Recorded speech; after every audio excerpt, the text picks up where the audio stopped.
Good morning, everybody, and welcome to the first ever coffee and conversations on the Unfiltered Historian page. I am Tyler, the Unfiltered Historian, and joining me today is my good friend Darren. And Darren, where are you joining us from? Because I think it's quite a distance. It is now actually 1 o'clock in the afternoon here in the UK. So, good morning and good afternoon, wherever you're watching from. Or good night if you're watching from somewhere else far, far away. That's right. It could be all over the world because we are broadcasting to 4 different places now. We are on Twitch, we are on 2 different Facebook pages, and we are also now live on YouTube. So kind of expanding the breach, as you would call it. I'm very excited to also have Darren on, and a really cool announcement for the Unfiltered Historian page, or the community rather. As you know, it started out as just one. It was myself for a while. I was under the Mr. Oculio page and doing history that way through Twitch, and started branching out a little bit through Facebook. And as I started doing a lot of this, I realized the traction it got when there was more than one person talking. Because I can talk to you all day and come up with some random subject. I mean, I have a huge stack of books behind me, so trust me, there's no shortage of conversation to be had. But what I think was so much more beneficial to this page and the community as a whole was having multiple minds and different voices of people who really have a lot to offer in this field. And when you see that potential, you want to snag it up quick. And that's what we're going to do here with Darren, because Darren, you are now a member of the Mr. Oakley, the Unfiltered Historian group. And I am very happy to have you. Thank you. And I'm absolutely honored. Honestly, I can't believe it.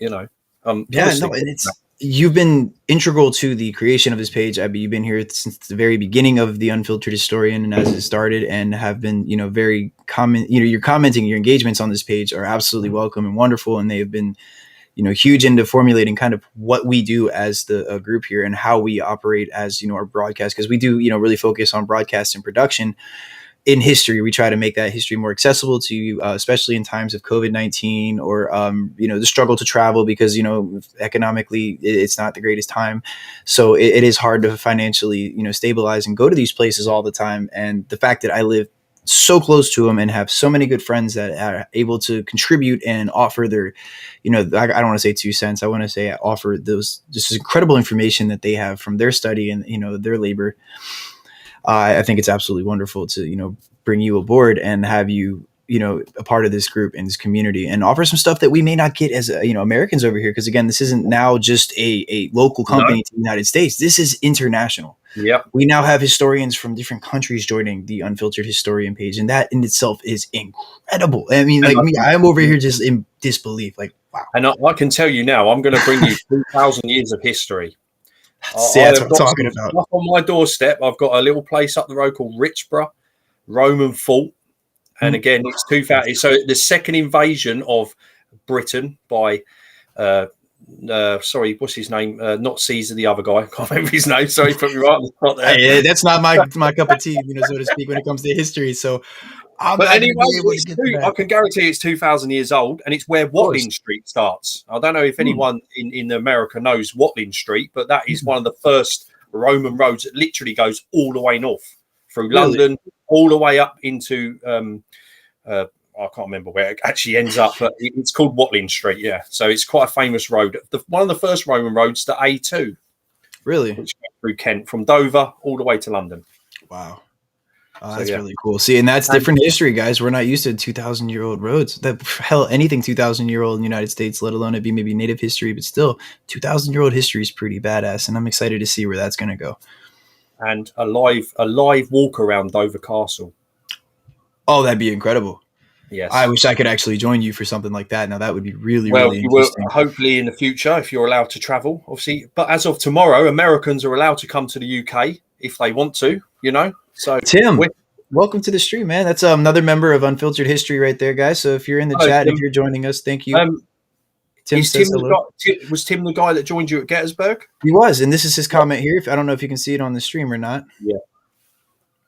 Hello, So Tim. fix that. Yep, there we go. So there's Timothy's comment over on Facebook. He said it was under Claudius, he believes. The one, yeah, the Claudian invasion. Thank you for that. Yeah, I'm see? supposed to know that, aren't I? No, and you know what? That brings us up to a conversation you and I had earlier, actually, this morning while we were preparing in the studio for this live video. We were talking about, I actually thanked him for correcting me on the George Sykes error that I made when I was at Gettysburg, because I completely forgot George Sykes. And I feel horrible for Sykes because Yeah, I'm a Sykes fan. I think he yeah. gets, kind of a bad rap and is very underrated, but that's another episode. We can go into that. I But am a nonetheless, Sykes I regular. thanked him. Sorry. No, go ahead. Yeah, sorry, I am a Sykes regular. So, I actually have George Sykes on the back of my T-shirt, my 4th year infantry. That's so cool. Oh, and we have Robert Dixon. Hey, Daryl Rawlings. Yeah, Robert so Dixon, welcome. Robert is a editor on the American Civil War and UK history page. Oh, cool. He does post up some stuff sometimes as well. So thanks for joining, Robert. Yeah, thanks for joining. We'd love to have you. I'm glad to see so many people up and active this morning. It's very early for most of us here in the U.S. It's 8 o'clock in the morning on a Sunday, so I'm coming off an overnight shift, and I've got my coffee. I'm okay. I can be awake for a good history chat. And I haven't seen you guys all week. I miss everybody, so I wanted to come in and pop in, at least give about an hour, hour and a half worth of material and just chat, because it's been a while. So I'll be interested to know, did you actually, so when you went out onto the battlefield, didn't you, a few weeks ago after work, you actually came across some bones. Now, I did know about that. What so you guys want to know the follow-up on that? And yeah, please. I wish it was as exciting as it could be. But it wasn't. I'm going to start with that. It wasn't what we thought it was. It was a deer. Okay, fair enough. So at the same time, I'm like, okay, whew. Like, because even still, the fact of walking among human remains like that would not be fun. I mean, because there was a moment where I wasn't hearing anything back. It's been almost over a week since I found them, and I'm like, okay, this is getting really concerning. Could this be remains? And then it's worst case scenario, they are remains. You then have to go into the process of identifying, okay, are these modern homicide remains, or is this something from the war that overturned? Because that's just, it's like, oh God, that's kind of heavy. I mean, just where I found them in general terms, and this is something I discussed, with people when I was out there, was that it would sort of be like a dump area because there's no trail. It's off the road, but it's not off the road. You're not far away from getting back in your truck or whatever you might be in and driving away from the scene. No. That's thinking criminally, of course, which is not fun to do, but we do that as historians every day, especially when it comes to some commanders. But sorry, yeah. The real reason you was out there was you was trying to catch the trenches, the trench lines. Correct. Up there, wasn't it? So, but I understand, and I remember you saying to me that you went back out there with Chris Mikowski a little bit later in the week, and he showed you some better stuff, but you never shot any footage because, again, you can't get the actual sense of what it looks like on camera. And honestly, I wanted to have conversation. I wanted to show Chris these works without the camera because I think it was something special. Like, hey, I haven't seen these either. So him and I walked together and saw trenches I've never seen before. In fact, lunettes that I've never seen before. So on top of these gallery trenches, there are just, row after row after row of some very, very well kept lunettes. And I can't tell you how in depth my mind was just trying to go when I saw these things. And I really couldn't even formulate proper sentences at the time because it was just 6 foot. Oh, yeah, I'm telling you, almost 6 foot deep lunettes. Wow. The only time I'm seeing some of that is going to parks where they've rehabilitated that and they've done similar things with CCC in the 1930s, rehabilitating some of the works and making them beefier and looking more presentable. But these were rough, war and tore, of course. Trees have fallen and some of them have diminished the actual diameters and dimensions of these works. But there are some that are just beautiful, absolutely stunning. And I don't know how even to pitch this or what the outcome would be. So I'm not even really going to entertain it too deep. But if there was ever a trail put up to there and interpreted, I think that would be one of the holy crap, this is Spotsylvania at its finest. Yeah, those lunettes didn't just sit there on empty. They had a purpose. What was the purpose? We know that there's talk about it being support for the bloody Anglo assaults. The Union 6 Corps may have had some artillery up there in those vicinities because we know that there's some Union 6 Corps soldiers digging these galleries. Who exactly? we've got to work on that a little bit. But maybe we can even dive into that one day and discover who was in those works. But we know that there was obviously 6 Corps artillery up there in force, because there's quite a few pieces of lunette up there. I mean, maps show 26. I counted 10, 11, maybe 12. Yeah. I can't even remember the number off the top of my head, but this is up too. So it's like going off trail and seeing this was something different. I'm gonna admit something. I'm not super knowledgeable on the Battle of Spotsylvania actually yet. I haven't delved into it. So why would there be trenches there? Because I thought it was an actual, pitched battle.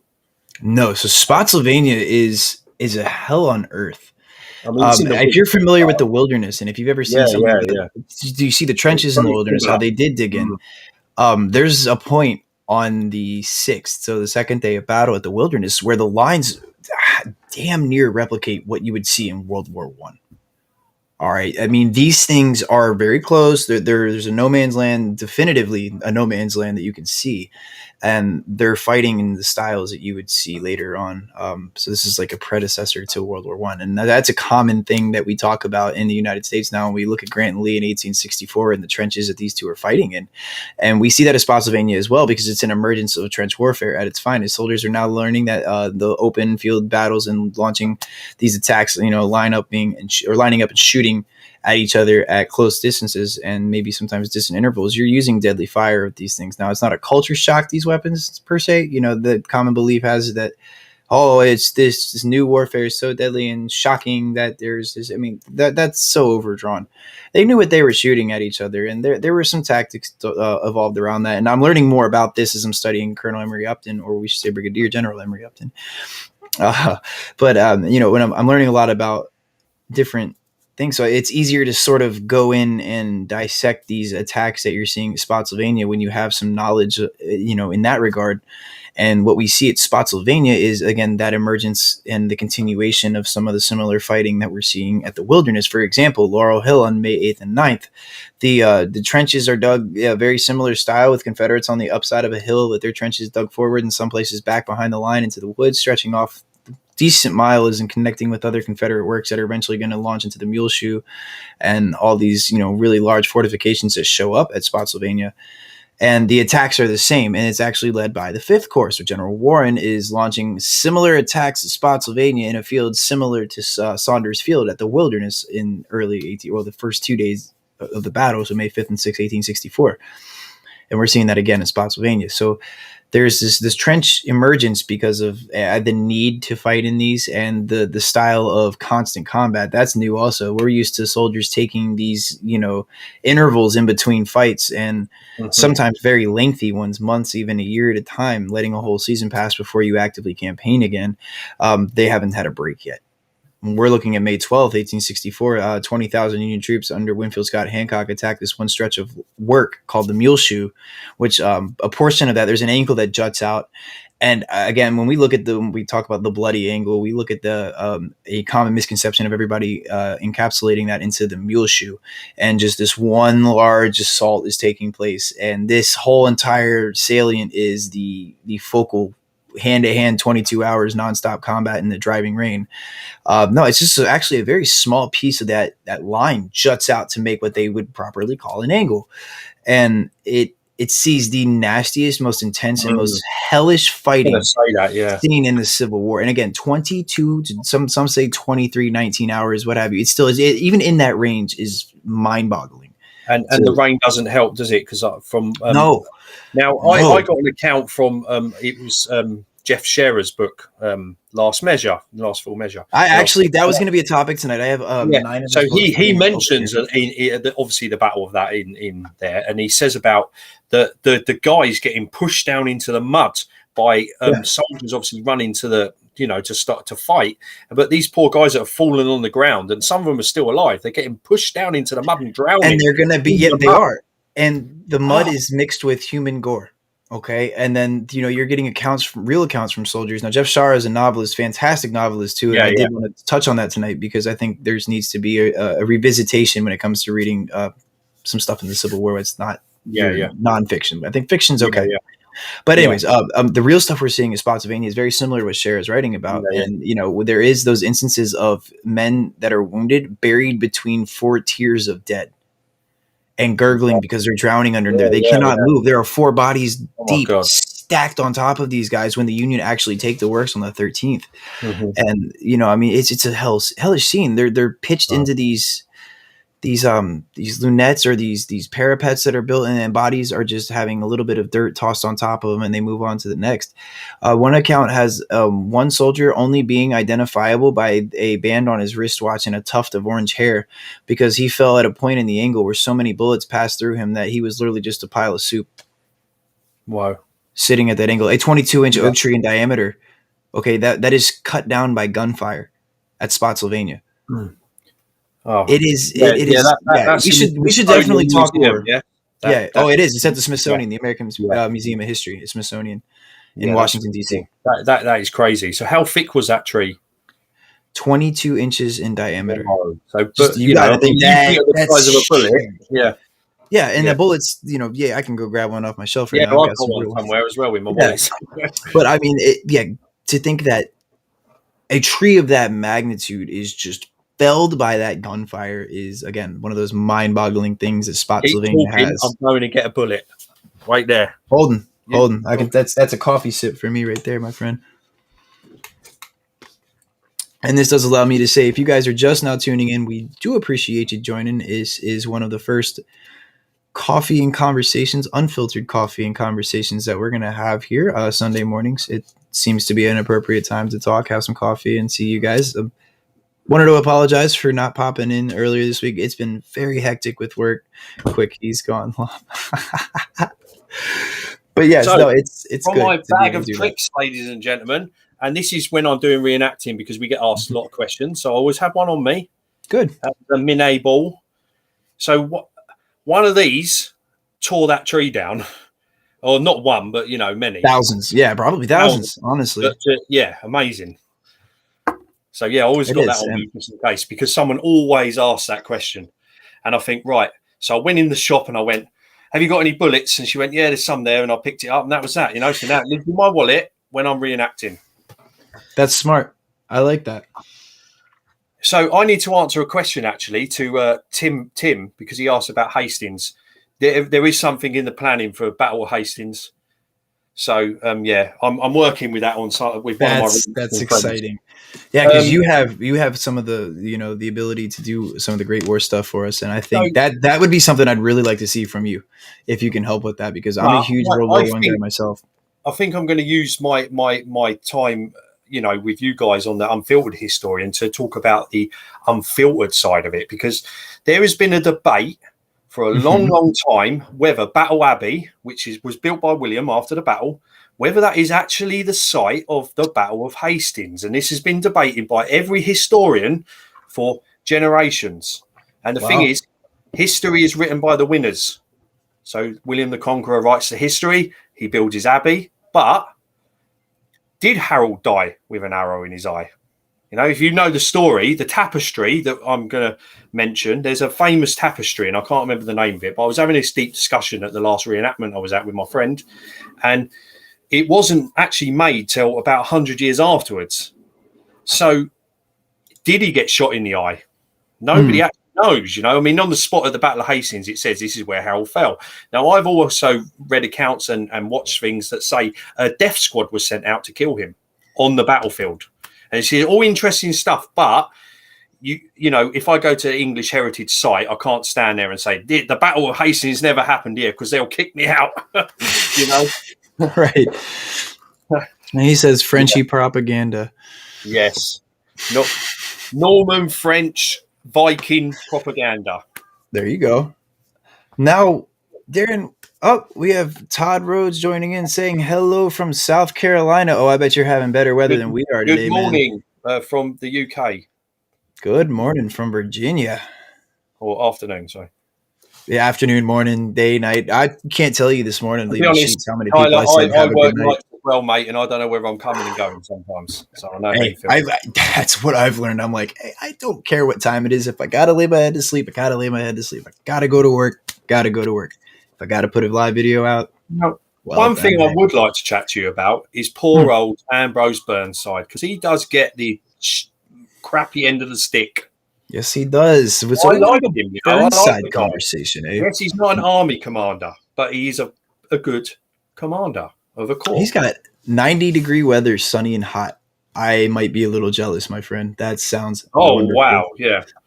That does. Is it raining up your way too in the UK? Because I know every time I see videos or so we have like little spells of nice weather, and then all of a sudden comes to August and it goes rubbish again. It's hit and miss at the moment.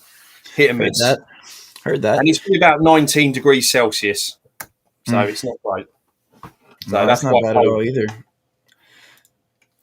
So what I would like to, you wanted to bring up Burnside. He said, silly Burnside not listening to his subordinates. Well, hang on a minute, Robert. I'm not having that. Hold on. All right. I will give you that to some extent. Yeah. And maybe more so when it comes to Tennessee. But there's a reason for that, and we can build up to why he wouldn't want to listen to anybody that's giving him advice because of what happens in 1862. And I'm not talking Fredericksburg yet. I'm talking about a little bridge in a little town called Sharpsburg, a little bridge known as the Rohrbach Bridge, which would later infamously be known as Burnside's Bridge. Yeah, that's where our story begins. I really could begin with him even before the war, failing when the Burnside carbine. We wouldn't say failing, just maybe not as successful as he wanted to be. Okay, but he does get this idea. There's going to be a run in with McClellan, giving him a job on a railroad to kind of save his ass when he's in a position where he could fail very seriously, and he gets this. Maybe the saving from McClellan, which will tie into later on when he loses command. McClellan loses command of the Union Army of the Potomac, and it's switched to Burnside being the commander. There's another reason for maybe some hesitation, but before that, we got Sharpsburg, Antietam, Burnside Bridge, Rohrbach Bridge, for those that really know about it, crossing the Antietam Creek. So situation quick at hand. We have Confederates that are on the high ground. That's going to be Toombs's Georgians shooting into the we're going to use the twin 51st because that's one of the most famous charges that go on. So these Union troops are trying to charge across this bridge, and it is being heavily guarded by the Confederates that are in small numbers, mind you. But the position that they are holding it's just very superior to what you have with trying to get across a bridge, which eventually leads into a term we call bottlenecking. And when they bottleneck, the troops are not able to evenly spread out on the other side of the bridge. They get clumped together in the middle, hence the reason bottlenecking. We're looking at them, nice and spread when they're coming to start on the bridge, and then just kind of slamming shut right here and not really moving further. And when you do that and you have Confederates who are on top of a hill shooting into you into a bridge, what do you think is going to happen? The obvious, you're not going to make it out of that situation. No. Now there has to be something done. Well, Burnside is getting 30,000 different orders from McClellan that are just kind of very iffy. And Burnside's also getting orders from superiors around him that are just very iffy. Long story short, it takes quite a while before this bridge is able to be taken, but it does get taken. And Burnside's really credited with the assault there because it's the 9th Corps that's fighting. Burnside's in the 9th Corps. You're going to see this later in... doesn't he send someone around the left flank as well, though? Yes. And AP Hill is going to come in and smash into that line. AP Hill comes to the rescue, and apparently his Confederates were absolutely knackered because they just come from Harper's Ferry. Yeah, and they were. It's a 12-mile march. Forced march. And let me tell you something that I never really noticed until I did a proper tour of Antietam and got to the point where the Union troops actually got in. They got so close to the town of Sharpsburg and Lee's headquarters itself. It is unreal how much I stressed you how important it is that AP Hill is looked at and his light divisions looked at when this attack takes place, or this defense rather, when AP Hill is able to smash into Burnside's troops and push them back down the hill, back across the Antietam Creek, and thus save his army from sheer and utter destruction. Because this army of the Potomac getting so close to that town could have just completely annihilated Confederate forces in total, because they would have swept up from the rear and do what McClellan really saw possible in this battle. And it doesn't happen. It doesn't materialize because of that forced march that AP Hill leads and the push that he launches over there. And it's in the outskirts of Sharpsburg, really. When we're getting into it, he's fighting them in the town itself and pushing them over the sides of this hill back into the creek. And it's incredible how he's able to just get there just in the nick of time to be able to push this attacking Union column away. Famous red shirt, I understand, as well. As famous red shirt, that's right. Yeah. Well, so there we go. Like a movie. Right. Here he comes. Woo! You know, and that's the glorious part of studying this sport. I mean, we can point this to is so what many I love different about the American references. Civil War is the great characters and the stories, The ironies that come from the war and again itself. the ironies and the big what ifs and all of that stuff. But I mean, McClellan. Sure. I mean, you were saying about him giving his order. I mean, was he actually giving orders? Because I don't know what he was doing during that battle. I think he was having a nap somewhere, wasn't he? Yeah, more or less. And the Pry House seemed to be a nice little headquarters. And the Pry House is a wonderful headquarters, in my opinion. Yeah. If you, I bet he had his feet up and he had someone feeding him grapes and everything, didn't he? One of the greatest outposts, I would say headquarters I've ever seen. And it's because of the view that you have when you get to this. You're looking straight out on an overlook, and underneath of that overlook, you have the cornfield, you have the Dunker Church, you have quite a few other places of note. I see a really good comment here, so we're throwing that on the screen. Todd Rhodes comes in with, what is your opinion of the situation at the crater of Petersburg? Did Burnside really have his guys draw straws? If so, does that amount to shirking his responsibility as commander to select the best units to lead the attack? Ledley was a disaster, and absolutely Ledley was a disaster. Absolutely. Ledley was a drunk and a coward. And also, I mean, I've just spoke to Will Green on Sunday, and he told me that Ledley effed up something not long before the Battle of the Crater, and he should have been pulled of command then. Yeah. So I am not, I feel sorry a little bit for Burnside at the crater, but I also think he mismanaged. Obviously, I know they drew straws, and if they did draw straws, but the thing that bothers me is that he let him carry on with this attack. He should have said, no, okay, you've drawn the straw, but let's get someone else in charge. Because as we know, it ends in absolute disaster. And it does indeed. I think Burnside had... And I'm going to draw us back to Fredericksburg for a minute before I get into the Petersburg one, because I definitely want to talk Petersburg with you, Todd, because that's an important attack, I think, and that was what I wanted to end with. Antietam, you've got something exciting coming up, I understand, for that. We do have something exciting coming up from Antietam. We do have a documentary being shot, which is the first ever thing. I've never done a documentary before, so it's going to be the professional documentary too, and it's going to be a 4-part series, 30-minute episodes apiece. Whoa. Which is incredible. And it's going to be done at Antietam. So, I mean, you see, I'm wearing my Antietam 1862 hat. So I'm just so ready for this. And dreams come true, dude. I'm telling you, it does happen. You can, even just down to a documentary, but that we can produce and we can get out there and talk to you and actually bring you one of my favorite battles and one of my most emotionally driven. I have an ancestor who's shot in front of the Dunker Church. You know, it's that real first big battle of the Civil War, isn't it? And this is like, with that too, it's a kickoff of what I hope to do more of. Fredericksburg this year too. I hope maybe if funds are, they're not cheap to produce these things at all, and that's okay because it's going to a good cause to produce these. Because I want to try to, we'll talk about Patreon and all that stuff later this week. So that's going to be in our upcoming what's going on this week. But we are pushing towards trying to do the best broadcast and production that this unfiltered history can bring to you, and maybe bring this into an even larger platform. Like I've said today, we have been YouTube now. Double Facebook and Twitch is still hosting us, and we're looking at getting even further on the lines of that. Restream as well. So I can actually add, there's 5 in total that we are able to be viewed on. So if you guys are watching on any of the platforms, comments can be shown. We can talk to you. We can engage better. This has been a great thing. We have 13 people now, and I don't think I've actually ever had 13 in a live video in quite a while, or if ever. So if you guys are watching, I cannot appreciate you enough for joining into the Unfiltered Historian. We are a community of historians just like you, that deserve to have a platform just as you do. So come and talk to us, get yourself on the platform, come talk, engage, and join the community of history. It's and the thing is, we have the passion and we have the love for it, and that's what it's all about. It's about educating and teaching people that, history is important. I want to answer actually Robert Dixon's thing, because I actually understand now why he hates Burnside, because the 69th New York. That is why. 69th New York. Because I understand they get obliterated. They do. At the Stonewall. They do. And that is why. So Robert is actually part of the 69th New York. He's got his own regiment. So I understand. And my little bundle of Civil War flags. Do you see it? So that is why he doesn't 69th like 69th is my favorite Union regiment. But let's go. Let's go back. Good man. Let's go back. Look at Burnside's situation. He inherits the army off of McClellan. Yes, he does. He is then forced in winter to go down to the Fredericksburg area. Mm-hmm. Halleck absolutely stitches him up and doesn't send the pontoon bridges, and he's got Lincoln pushing him. Push. I appreciate you starting with that bastard Halleck. So he had no choice. It's Halleck's fault, 100%. Now, I'm sorry I'm being so unfiltered about it, but I cannot stand Henry Halleck. Guy, I hate him, and if you look at his photograph, he's got the horriblest stare I've ever seen. When I was an intern, he was referred to as a toad.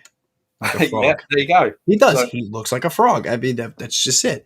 But all right, pretend this here is my paper. This is the order for the pontoon bridge. Okay, and I have a nice large stack of books behind me. Right, this is my other stack of papers. Okay, here. That's how important it is. He puts it over there. Here's another paper, the order I don't need right now. That's going on top of that. Here's his excuse for not sending the pontoons. I lost it on my desk. It was a lost paper. No, this is not. Sorry, Burnside's plan. He was rushed by the administration in Washington. Lincoln administration rushes Burnside to assault Fredericksburg because there is a need to enforce the preliminary Emancipation Proclamation that is set to be released January 1st, 1863. In order to have some type of levity in the states of the South or the states that are in rebellion to which this document is going to be enforced, you need to have a military victory. And if you don't have a military victory, then what the hell do you have? You have a piece of paper that means absolutely jack nothing. It's not going to be any type of, solid order. And what they don't have is a looking glass, because if they had a looking glass, they would have got the result from Stones River coming in on the vidi printer. That's right. Union victory. There's your victory, Lincoln. So there's an enforcement of Fredericksburg. Yeah. Now, Fredericksburg itself, where it's situated, Burnside does have an opportunity to take lead. And I think it's a few other corps commanders that are pressing him like, hey, there are fords that we can take to get across and hit the armies early. So there's a lot of commanders already pissed at Burnside because they're not listening to him. And he has his plans been approved by the Lincoln administration. He purposely, I don't say purposely, but he waits for the pontoons. I think it's probably nervous, honestly. Like, there's got to be a type of nerve that's shaken. I mean, for God's sakes, let's give the man some credit. He's commanding the Army of the Potomac. The entire Lincoln administration, the president of the United States is breathing down this man's neck.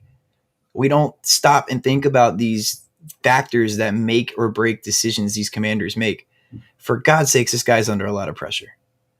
And you got to put yourself in his shoes. Are you just going to, I know what to do. We can easily and very easily sit here and play Monday. What is it? The Monday locker room football, where you just look and kind of just judge them by actions you would not have been able to really put yourself in the shoes of, or brogans of, so to speak, and really see how an outcome of a battle is going to take place, because all these little factors that play into the decisions these generals make. John's actually put up a good point, actually. Yeah, let's put his comment up there. I just saw that pop in myself.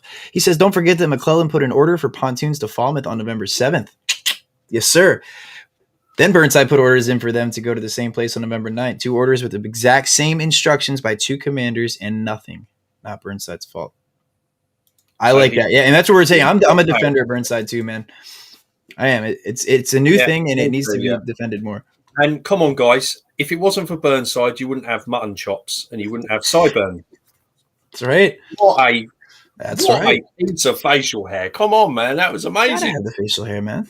You know, he has got the best facial hair in the Civil War, although people might debate that because there are others, you know. We won't talk about Gods and Generals' beards because they look like they're glued on. That's a whole nother story for another day. I mean, Elvis. Dude, Elvis. That's right. John, it's good to have you. I don't know if you saw the announcement earlier, but Darren has joined the Unfiltered Historian, dude. We are now an international historian group, and that is just absolutely incredible. So we are history from across the pond. And that's right, man. The pond, I'm going to be there with you doing the American Civil War stuff. It's so cool to be branched out. Like I said, I am absolutely ecstatic to have this opportunity to see the Unfiltered Historian grow like this.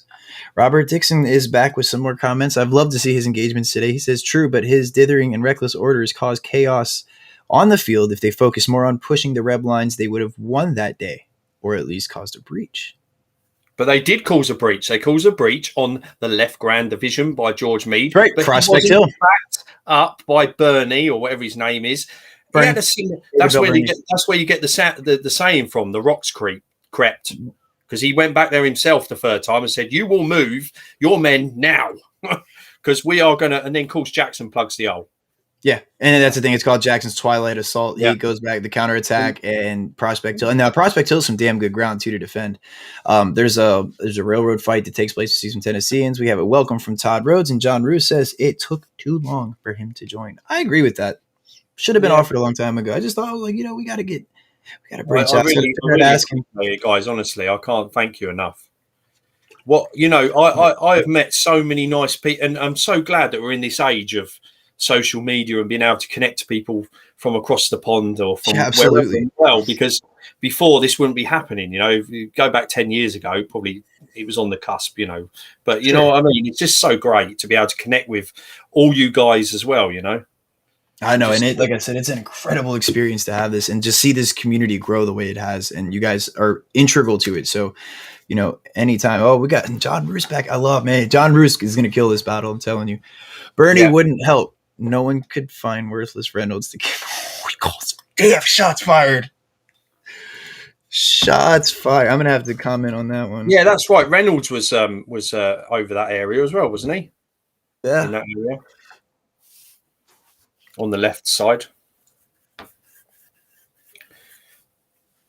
But there was a lot of infighting between certain generals, wasn't there? There was a lot of backstabbing and stirring, as you want to call it, between them all a lot of the time.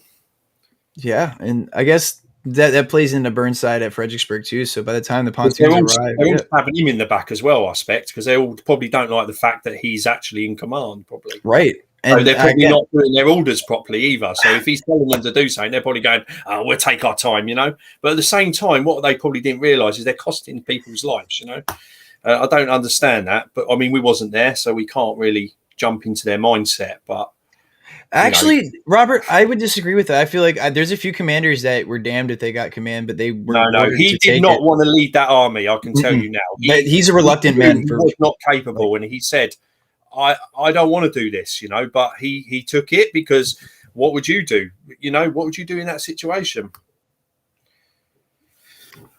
Yeah, I was about to say Burnside. No, he didn't want that. I don't even think Meade wanted it. Meade says something about like. Well, he is only doing it because it's as a military order. I obey it. He doesn't want it. That shows reluctance there. I mean, he doesn't want it. But that's the thing. There are some. Hooker wants it. We know that. I mean, of course, he's all about it. McClellan wants it. In the army wants it, don't he? So he can get more birds, Right, but you look at their track records of these people that want it. Look where they're at.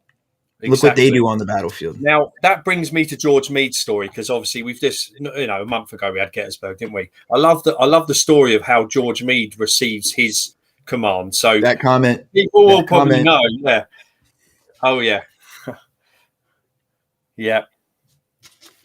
But anyway, going back to Meade, he thinks he's going to get arrested when they turn up with his orders in the middle of the night.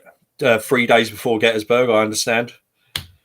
Yeah. What have I done wrong? And again, he's just shoved into it, He is 3 days before launching the largest battle in the Western Hemisphere. I've always wondered as well what he must have felt like when Grant got shipped over to the east and basically that's a whole episode to the army, because he must have felt a little bit about right. And what we have that surviving accounts of what we have with that. We look at how Meade actually offered his resignation. Like, he was literally going to meet Grant with a tendered resignation in hand to quit. However, what you also have is this overshadowing. So Grant keeps him in command for that very reason, that he is so humble that he's going to go up and try to actually remove himself from command. But there's also this I want to keep you in play. You make decisions. So Meade is still making battlefield decisions, but he's being overshadowed by Grant. Yeah, I couldn't imagine how. He's got this overshadowing. So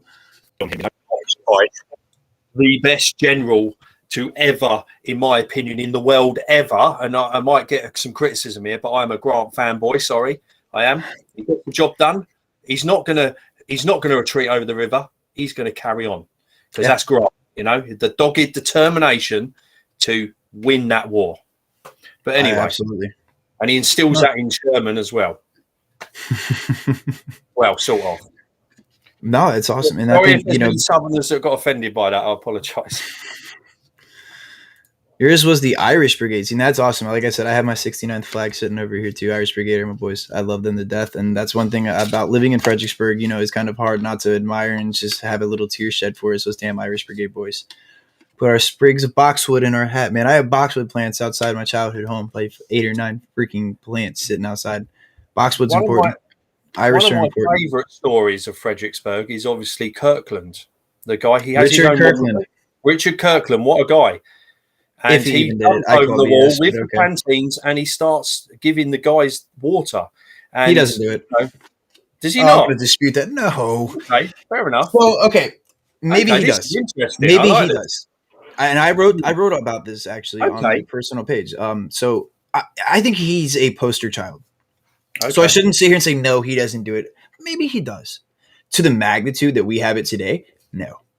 And here's my reason. He's first counted doing this in an 1888 issue of the Charleston Mercury Journal, or one of those newspapers out of Charleston, South Carolina.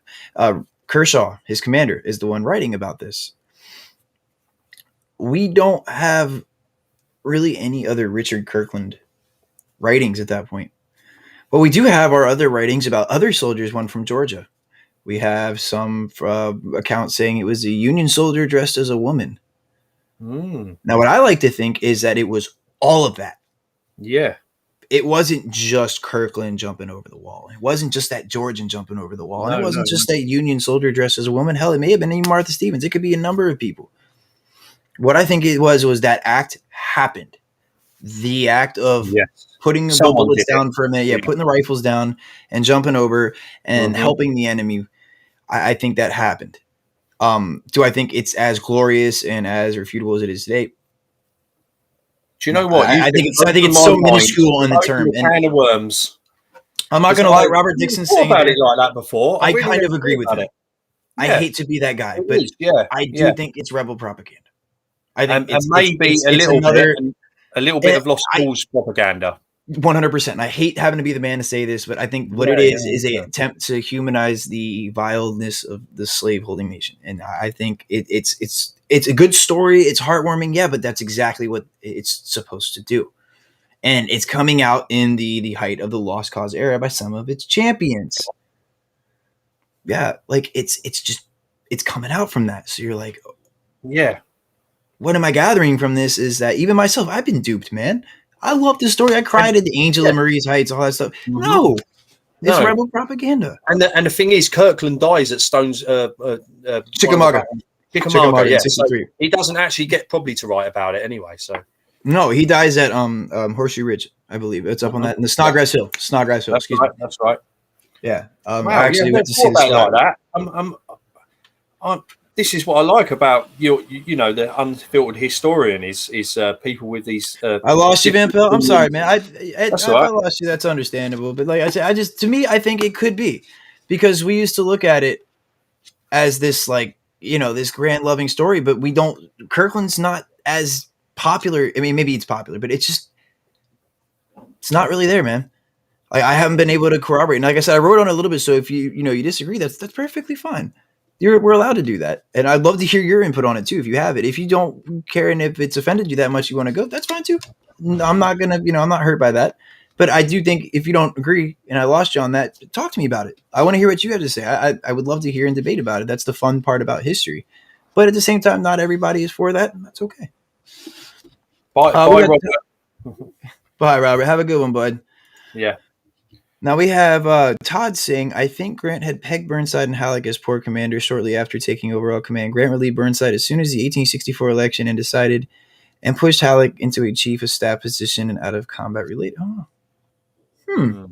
Now Halleck and Grant have got a very strained relationship, as we know, because when Grant goes to ask about assaulting Fort Donelson, is it the first one?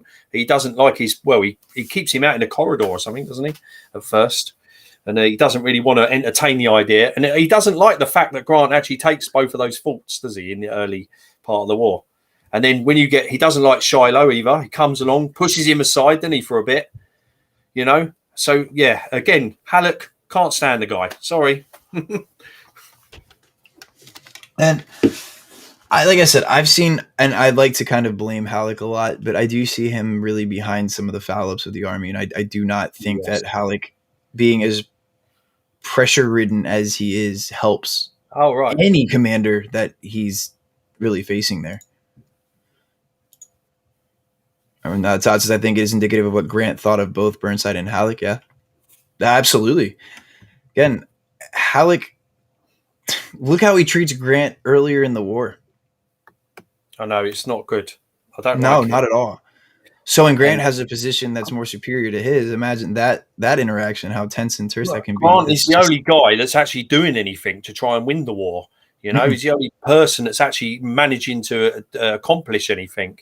But everything gets focused every time on the East.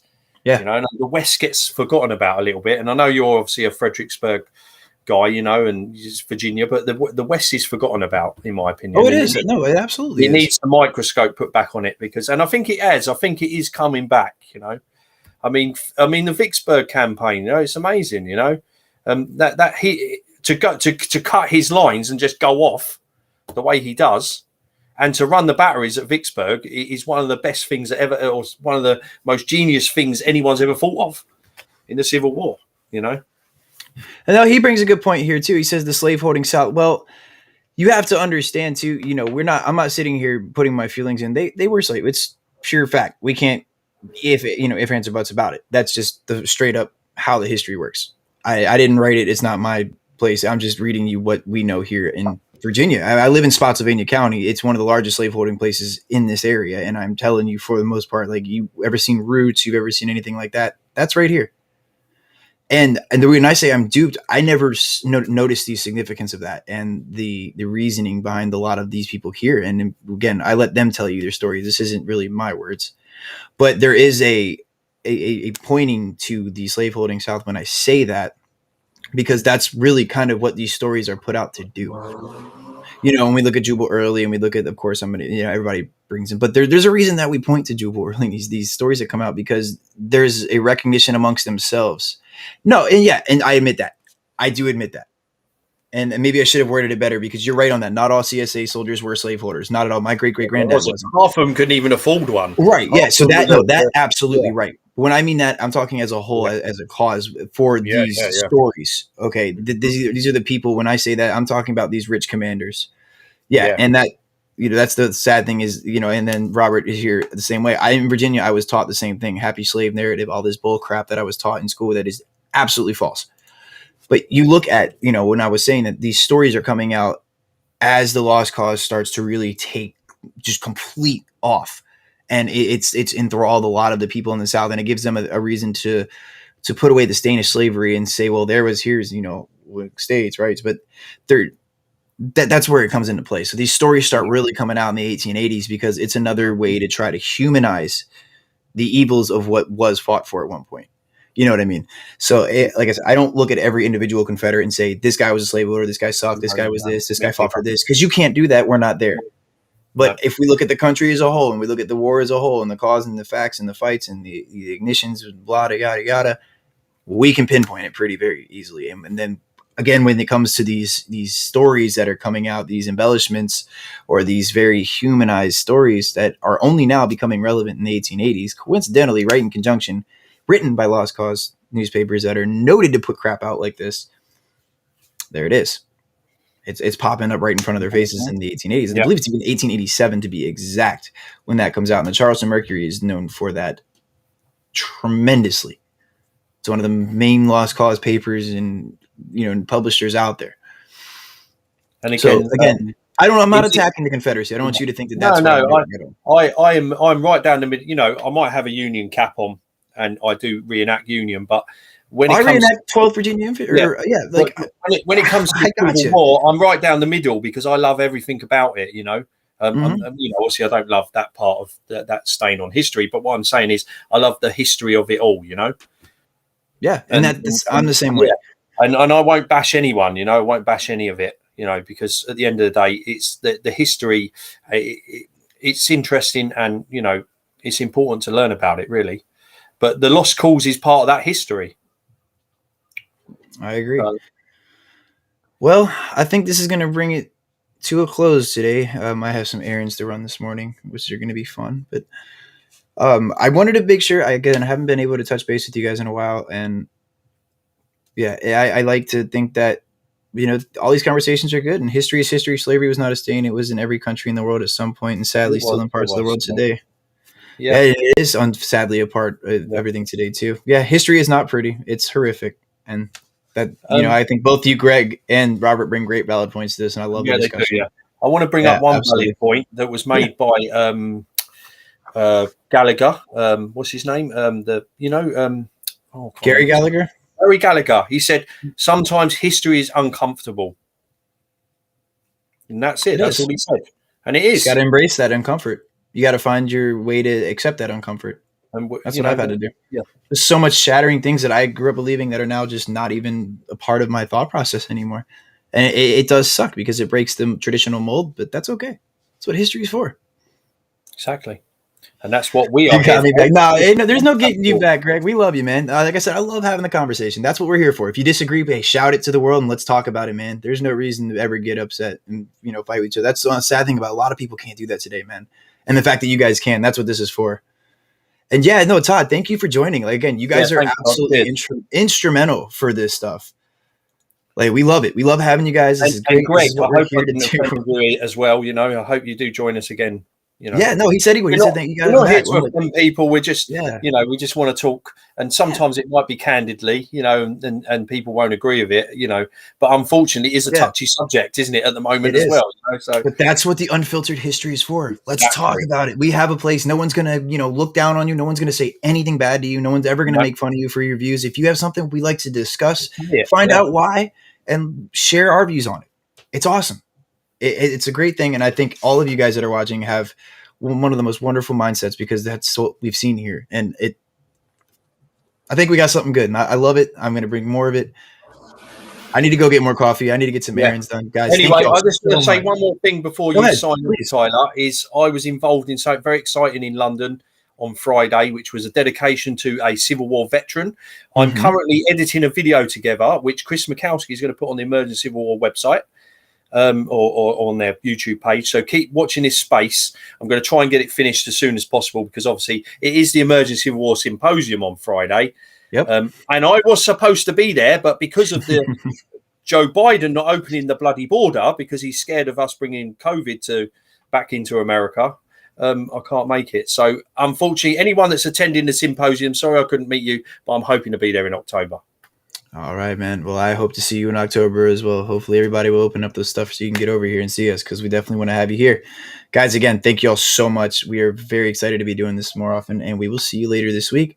By the way, ECW Symposium is this weekend, so I don't know what type of video, what's going to happen with that at all. I don't know if I'm even going to be making any videos at all when I get out of there, but we'll see. I'll definitely keep you updated on Facebook, let everybody know how it's going, show you the book collections that come out of that. Yes, please. Y'all have a wonderful. Oh, yeah, and I'm moving into my new apartment, so we'll see the first new next stream that's live is going to be from a whole new place. So it's going to be exciting, guys. Y'all have a great week. It's good to see y'all, and we will be back again soon.